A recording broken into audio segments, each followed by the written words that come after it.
Muchas gracias, Frank Rodríguez, por tus emocionantes y emocionadas palabras. Se ve que we can see that the younger generation feels strongly about our fatherland or motherland.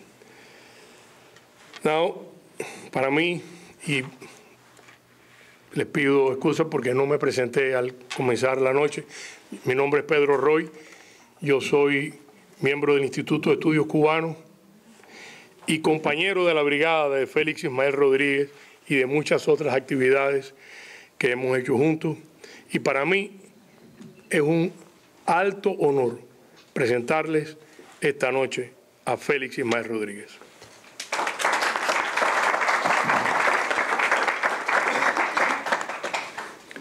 Thank you very much.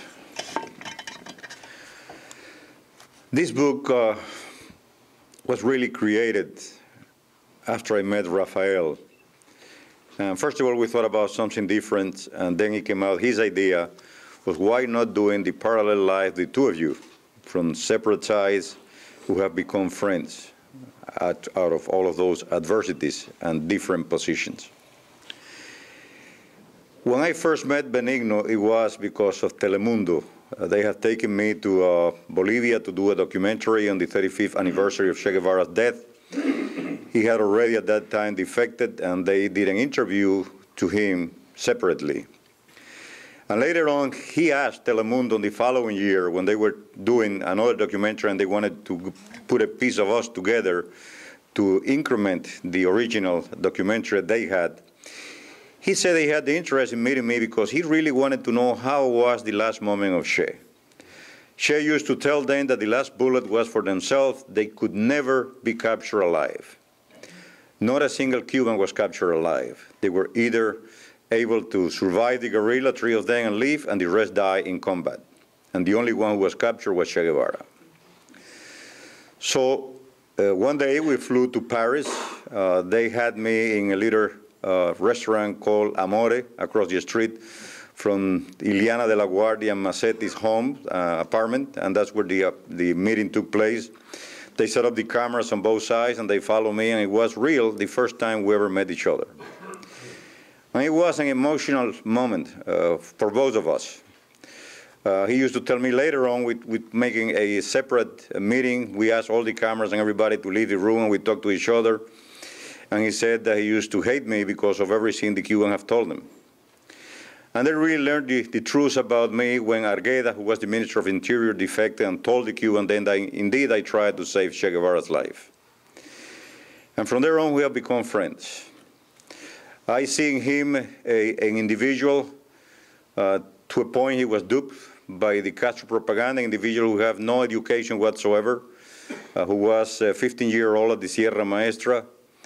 And he thought these people to be great. They taught him how to read and write and gave him his first coin, Mexican coin Che Guevara gave him. And so he became an ardent supporter of the Fidel Castro's group. But with time, he started seeing what really was going on in Cuba. And he's the only guy who has told me that he feels sorry and he had to do something because he feels that he is responsible for what happened to the Cuban people. He's the only guy who recognized that. So we have become friends. I recall the second time we met in Paris. For one reason, I said, let's go and show me where the Cuban embassy is. I had never been there. It was about 8 o'clock at night. So we drove in a small car to a place which is very well built with high fences, iron fences, a lot of lighting, and a lot of cameras all around, about 5 blocks from the Eiffel Tower. And we just spontaneously decided to go out of the car. We got in front of the camera, and we both did this to the cameras. Well, on the following day, on Granma, there was a report saying that the traitor of Cuba, Benigno, was in hand with the assassin of Che Guevara. So it did bother them a lot. And we enjoyed that when we read all of that. We have become friends. I recall 5 years later, a German journalist asked him how really was his friendship with me. And his description was, if Philip needs a kidney and a mind served, I will give it to him.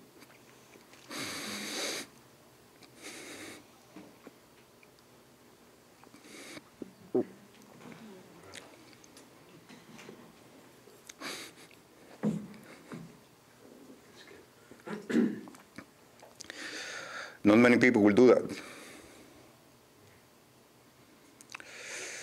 And we also believe that this being projected to the Cuban people will help in the future of Cuba. We know that the armed forces of Cuba are the ones who have full control of the government in Cuba, which is, of course, run by Fidel and now Raúl Castro. Nevertheless, when Cuba changed, we do have to work with those armed forces. And they are Cubans, like we are.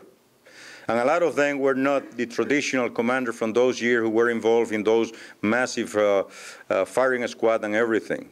And a lot of them have gone through many academies. So it is an important message to all of us that two enemies that one time could kill each other at one point in time would be friends, because we have a common objective, which is to work together for the freedom, independence, and democracy of the Cuban people. Thank you.